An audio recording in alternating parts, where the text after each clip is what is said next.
नमस्कार, आप देख रहे हैं सी न्यूज भारत। मैं हूं आपके साथ प्रिया श्रीवास्तव। वक्त हो गया छत्तीसगढ़ बुलेटिन की ओर रुख करने का।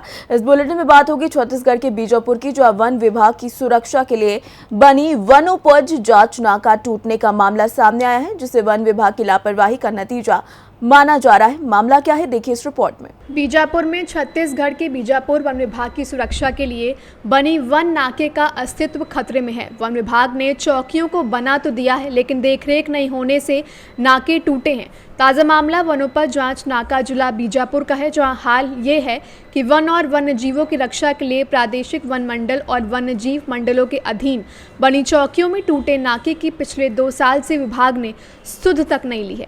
वन भूमि पर छंगाई, अवैध खनन, अतिक्रमण, कटाई सहित वन संपदा की चोरी को रोकने के लिए वन चौकियां व नाका भवन बनाए गए हैं। इन चौकियों पर केंद्र सरकार की गाइडलाइन के अनुसार स्टाफ को भी तैनात किया गया है। इसके बावजूद वन चौकी के नाके टूटे हुए हैं। ऐसे में विभाग भी इनकी सुध नहीं लेता है। सर, आपका नाम क्या? पास आइए। वामदेव नाग। तो यहाँ क्या पद में हो? Deputy ranger. Deputy ranger check post में। हाँ, उपवन क्षेत्र पर। हाँ, तो ये नाका पहले भी मैं न्यूज डाल चुका हूँ। कारण क्या नहीं बनने का? कारण है कि अधिकारी, अब हम लोग भी अधिकारी को तो सूचना दे दिए जी, नाका बनाइए, नाका बनाइए। नाका नहीं बन रहा है, तो उसका कारण हम लोग बता ही नहीं सकते। सर, नहीं बन रहा है। अभी यहाँ स्टाफ कितने हैं? स्टाफ अभी 3 है, एक चौकीदार। चौकीदार है 3, लगभग तो 2 लाख तो लग ही रहा है। पता नहीं है आपका पेमेंट महीने में, तो नाका बिना का क्या मतलब रहा? हाँ, बताइए ना। पटना में एक नाका है, एक चौकीदार है, वहाँ नाका है। यहाँ 4 रहने पर भी नाका नहीं लगा। किसकी लापरवाही बताइए? अभी तो बता नहीं सकते हम लोग किसके लापरवाही में जाएगा। देख सकते हो यहाँ 4 स्टाफ है, अभी ड्यूटी में है, लेकिन मजबूरी ये है सर लोग कि यहाँ नाका नहीं है। क्या करेंगे? वन मंडल अधिकारी की लापरवाही के हम क्या कहें? आप देख सकते हो वनोपज जांच नाका बीजापुर, इनका कहना है। देखो चेक पोस्ट वनोपज जांच नाका बीजापुर। सर, आपका नाम क्या है? हाँ? नहीं, अब बताइए नहीं, अब एक बार लो तो। हाँ। सर, अब आपका नाम क्या है? अनिल सिंह बनपाल। तो इससे मैं आपको तीसरा बार नाका का न्यूज डालूं, अभी तक नहीं बना है। क्या कारण है? आप जानकारी दिए कि नहीं वन मंडल अधिकारी को? बड़े साहब को जानकारी दे दिया गया है लिखित में। हाँ, लिखित में दे दिया गया है। लेकिन अभी तक नहीं हुआ। अब नहीं हुआ है।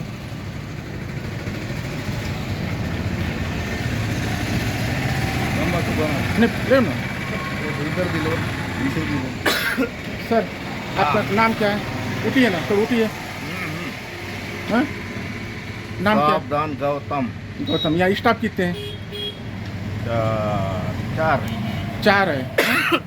तो अब पहले भी मैं नाका में डाल चुका हूँ न्यूज, नहीं लगाया अभी तक। तो कारण क्या नहीं बनने कारण? अब सब लोग जाने, कहीं ना कहीं अधिकारी सांठ गांठ हो सकते हैं। पता नहीं वही हाँ? आप देख सकते हो डिप्टी साहब का भी यहाँ का कहना है कि कहीं ना कहीं सांठ गांठ हो सकती है। बीजापुर से सी न्यूज संवाददाता सदानंद बैरोजीव की रिपोर्ट। इसी के साथ रुक करेंगे अगली खबर का। जसपुर के शिक्षक संघर्ष संघ ने अपनी मांगों को लेकर केंद्र के विरुद्ध धरना प्रदर्शन किया। देखिए की रिपोर्ट। जशपुर में शिक्षक संघर्ष संघ ने अपनी मांगों को लेकर मोर्चा खोल दिया है। केंद्र के बराबर 1 जुलाई 2024 से 3% महंगाई भत्ता दिए जाएं तथा जुलाई 2019 से देय तिथि पर महंगाई भत्ते के एरियर राशि का समायोजन जीपीएफ सीजीएफ खाते में किया जाए। हमारी मुख्य मांग जो है, इसमें वेतन विसंगति है, पूर्व सेवा की गणना है, राज्य तो केंद्र के समान डीए की मांग है हमारी। और इसी तरह से बहुत सारी मांगें जो है लगातार बहुत समय से लंबित पड़ी हैं। और इसमें मुख्य रूप से जो वेतन विसंगति की बात आ रही है, वो वेतन विसंगति का मुख्य कारण है कि हमारी पूर्व सेवाओं की गणना नहीं कर रहे हैं। यदि हमारी पूर्व सेवाओं की गणना करें और मुख्य धारा में हमको लेकर आए, शिक्षकों को जो जिस ढंग से मिलता है क्रमबद्ध वेतनमान, समयमान वेतनमान, तो निश्चित तौर पे हमारे वेतन विसंगति भी दूर हो जाएगी और शिक्षकों को आने वाले समय में जो पेंशन का लाभ मिलना है वो लाभ मिल पाएगा। तो अगर ये मांग पूरी नहीं होती तो आगे की रणनीति क्या रहेगी? जी हमारे यहाँ वही चरणबद्ध आंदोलन है। जैसे अभी इससे पहले भी हमारे पास हुआ आंदोलन, आज जिला स्तर पे आंदोलन है, आगामी समय में प्रदेश स्तर पे आंदोलन जब भी होगा तो उसमें पूरे प्रदेश जिले के शिक्षाकर्मी जो है ना वहाँ पर कूच करेंगे। जशपुर से सी न्यूज़ संवाददाता जयप्रकाश रवानी की रिपोर्ट। इसी के साथ रुक करेंगे छत्तीसगढ़ बुलेटिन की अगली खबर का। छत्तीसगढ़ के खैरागढ़ में एक विशेष पक्षी हिमालयन बजर्ड दिखाई दिया, जिसके बाद पक्षी प्रेमियों में उत्साह देखने को मिल रहा है। मामला क्या है, देखिए इस रिपोर्ट में। खैरागढ़ में छत्तीसगढ़ के जंगल और यहाँ की भौगोलिक संरचना विभिन्न पशु पक्षियों को अपनी ओर आकर्षित करती है, जिसके चलते प्रदेश की जैव विविधता पूरे विश्व में अपना विशेष स्थान रखती है। हिमालयन बजर्ड छत्तीसगढ़ में देखा गया है, आपने उसको रिकॉर्ड किया है, कैसे देखते हैं इस पूरे मामले को? जी, हिमालयन बजर्ड ये जो बर्ड है ये 22 अक्टूबर 2023 में रिकॉर्ड हुई थी सरगुजा रीजन से। ये हिमालय की एक बर्ड्स है जो कि मेनली हिमालय रीजन में ही दिखती है। हिमालय के बाहर इसे बहुत कम जगह में देखा गया है। इसकी अभी हाल ही में जो रिपोर्ट आई थी वो गुजरात, उड़ीसा और तमिलनाडु से आई थी। सेंट्रल रीजन में इसके बहुत कम रिकॉर्ड्स है। पूरे पेनिनसुलर इंडिया में ये बहुत कम दिखता है। ये जो बर्ड है इसे पहचानना भी बहुत एक चैलेंजिंग होता है, इसे फील्ड में देख करके पहचानना, क्योंकि ये बहुत हद तक के लॉन्ग लेग्ड बजर्ड और अपलैंड बजर्ड के बहुत सिमिलर दिखता है। तो इसे और हमें जो है इसकी एक फ़ोटोग्राफ्स मिली थी जिसे हमने आइडेंटिफाई कराया, और भी लोगों से, एक्सपर्ट्स BNHS से भी जो आइडेंटिफाई हुआ था, तो जिससे पता चला कि ये एक जुवेनाइल हिमालयन बजर्ड है। ये जो इस सरगुजा जो रीजन है यहाँ पर हिमालय की बहुत सारी बर्ड्स का डिस्ट्रीब्यूशन पैटर्न एक है।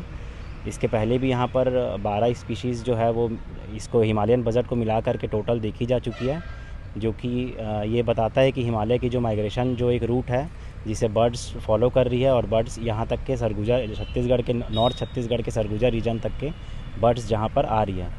और लास्ट ईयर भी जो है ग्रे बूस चैट एक और हिमालयन माइग्रेटरी थी, वो भी छत्तीसगढ़ में मैंने रिकॉर्ड की थी, जिसका भी एक एडिशन हुआ था एवी फाउना में। आज की डेट में छत्तीसगढ़ में लगभग 500 कुछ बर्ड्स है, जिसमें एक और अभी एडिशन हुआ हिमालयन बजर्ड। तो ये एक खुशी की बात है, जिससे छत्तीसगढ़ की एवियन फाउना डाइवर्सिटी में एक बर्ड ऐड हुई। छत्तीसगढ़ में आपने 2023 में रिकॉर्ड किया था इस बर्ड को, 2024 में मीडिया में पता चला। इस देरी का कारण क्या है? इस देरी का कारण ये है कि जैसे कि मैंने बताया कि ये बर्ड को पहले पहचानना ही बहुत मुश्किल होता है। तो ये जो बर्ड थी इसके बहुत सारे सब फीचर्स होते हैं, उनके फैदर्स कैसे हो रही है, बेली कैसी हो रही है, फिर बहुत सारे उसके कैरेक्टरिस्टिक्स होते हैं। वो सब चीज़ को देख करके जो स्टैंडर्ड्स गाइड होती है उनसे मिलाना पड़ता है। और 2023 जब मैंने इसको खींचा था तो मैंने जब नेट में रिसर्च किया था तो उस समय मुझे इसके फ़ोटोग्राफिक गाइड्स या ऐसे कुछ इससे रिलेटेड लिटरेचर बहुत कम ही मिले थे। तो मुझे लिखने में भी थोड़ा टाइम लग गया, और इसे BNHS और बाकी जगह से भी आइडेंटिफाई कराया गया इस बर्ड को, तो उसमें भी थोड़ा टाइम लगा।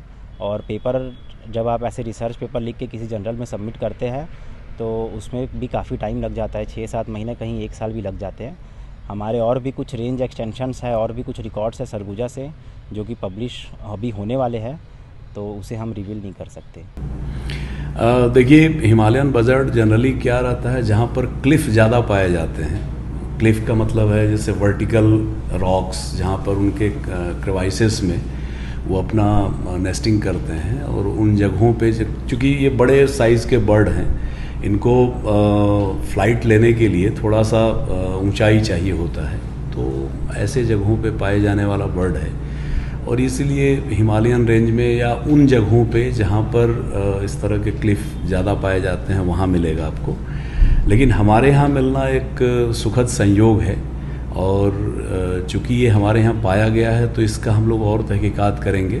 इस तरह की चीज़ें निसंदेह शोध का विषय हैं कि ये कहाँ अपनी नेस्टिंग करते हैं। इनका अगर मान के चलिए कुछ हैचिंग वगैरह का वो कंडीशन मिल जाए, एग लेइंग मिल जाए, तो निसंदेह हमको बड़ा फ़ायदा होगा, क्योंकि इस तरह की चीज़ें ट्रेसेस में पास्ट में जाएंगे तो बहुत ज़्यादा हमको यहाँ पर इसके एवी फाउना के बारे में सफलता नहीं मिली थी। लेकिन ये इस बार बड़ी गंभीरता से यहाँ के जो बर्ड वॉचर्स हैं वो लगे हुए हैं, और हम लोग प्रयास करेंगे कि उनके बारे में गहराई तक जाएं। खैरागढ़ से सी न्यूज़ संवाददाता हेमंत पाल की रिपोर्ट।